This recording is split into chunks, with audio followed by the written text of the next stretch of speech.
보시다시피 굉장히 아찔한 상황이 연출이 됐었는데 일단 저 남성은 누구고 왜 구급차를 끌고 가는 거죠?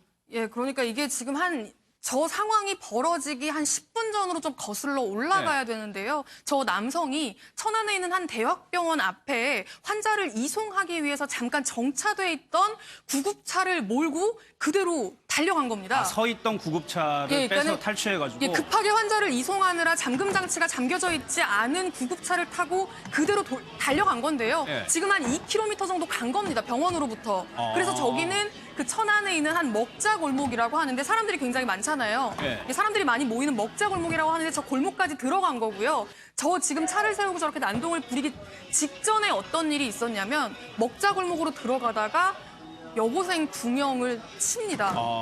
실제로 여고생 2명이 부딪혔고요. 예. 이 부딪힌 여성들이 부딪히니까 차에서 내려서 그 여고생들에게 욕설을 하기 시작했대요. 예. 욕설을 하다가 여고생들에게 욕설하면서 다가가니까 자신의 차에 치인 피해자들에게 욕설을 하면서 다가가니까 실제로 이 여고생들이 그 인근의 매장으로 대피까지 했었다고 하고요. 여고생들이 대피를 하니까 그 이후에 저렇게 다시 구급차로 돌아와서 예. 구급차 위에 올라타기도 하고 구급차를 발로 걷어차기도 하고 문을 부수려고 하는 행동까지 지금 보이고 있는 건데요.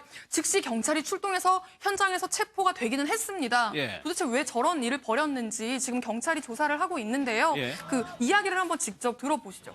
예. 한참 가다가 골목이 있어요. 2km 이상 간 거죠.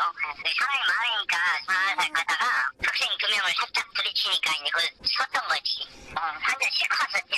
환자부터 하느라고 잠깐 그렇게 폈던 거지 이제. 지금 만으로는 19세 다 했죠. 정신적으로 좀 문제가 있어가지고 2014년도 하고 2016년도 2번에 걸쳐가지고 입원했던 전력이 있다는 거예요. 이번에도 아버님이 병원에 입원시키려고 데리고 갔던 거예요. 타고 이제 간 거지. 본인이 집에 가고 싶어가지고 그랬다고 그랬죠. 예, 아버지는 입원시키려고 병원에 갔다가 크게 안 다쳐가지고 그럼 퇴원했어요.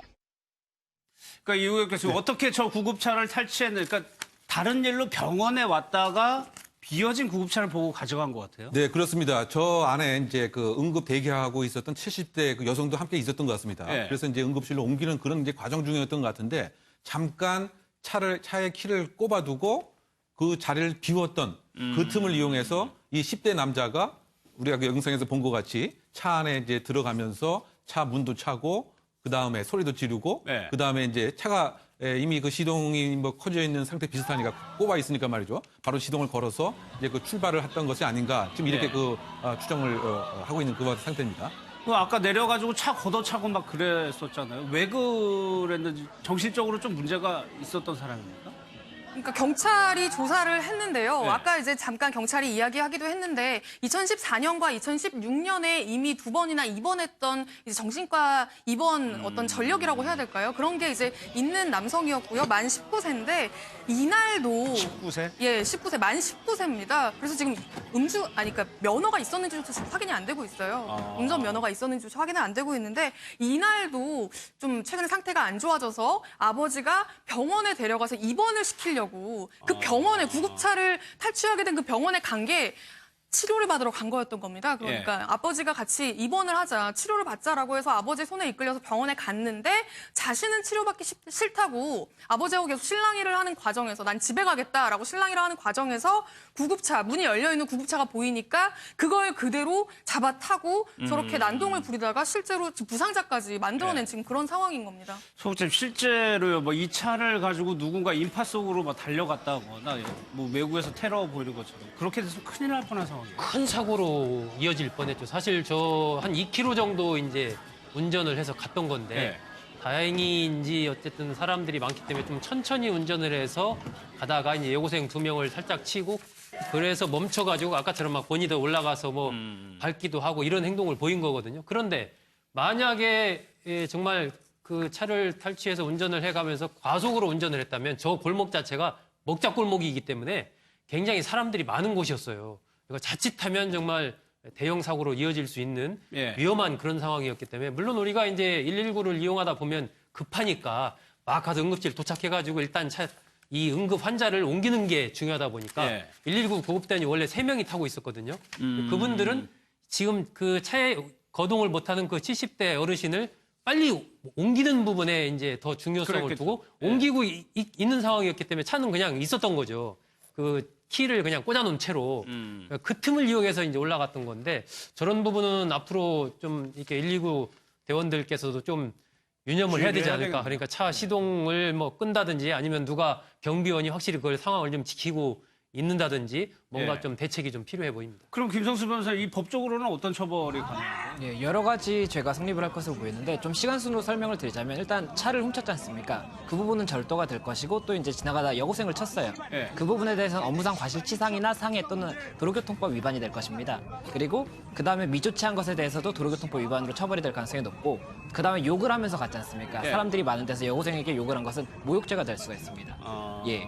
그래서 그런 부분들이 다 일단 성립이 가능할 것으로 보이고 또 그리고 구급차를 이제 발로 차고 이런 부분에 대해서는 손괴죄가 또 별도로 성립을 할 것이거든요. 예. 그래서 이런 부분들이 다 될 것인데 이제 정신적 치료에 전력이 있다 보니까 이게 그러면 과연 치료 감호가 될 것인지 아니면 일반적인 형이 선고가 될 것인지는 좀 더 지켜봐야 될 것입니다. 알겠습니다.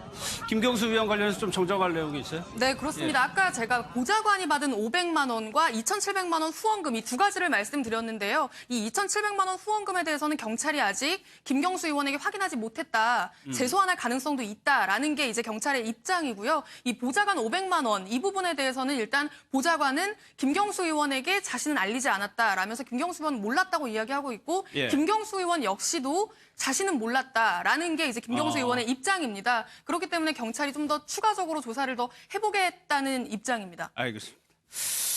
다음은요. 만 2살 어린아이에게 찌꺼기의 사투리가 찌끄레기인데 이렇게 얘기한 어린이집 보육교사에게 무죄가 확정이 돼서 좀 논란이 일고 있습니다. 김순철 기자의 리포트 보겠습니다. 아동복지법 위반 혐의로 재판에 넘겨진 경기도의 한 어린이집 보육교사 3명이 대법원에서 무죄가 확정됐습니다. 이들은 지난 2016년 8월 생후 29개월 된 유아에게 너는 찌끄레기, 선생님 이야기 안 들리니 빨리 먹어라 찌끄레기들아 등으로 말해 정서적으로 학대한 혐의로 기소됐습니다. 1심과 2심 역시 찌끄레기가 모욕적인 표현인 건 맞지만 유아들이 알지 못할 것으로 보인다며 무죄를 선고한 바 있습니다. 이런 법원의 판단에 아이 엄마들은 납득하기 어렵다는 반응입니다.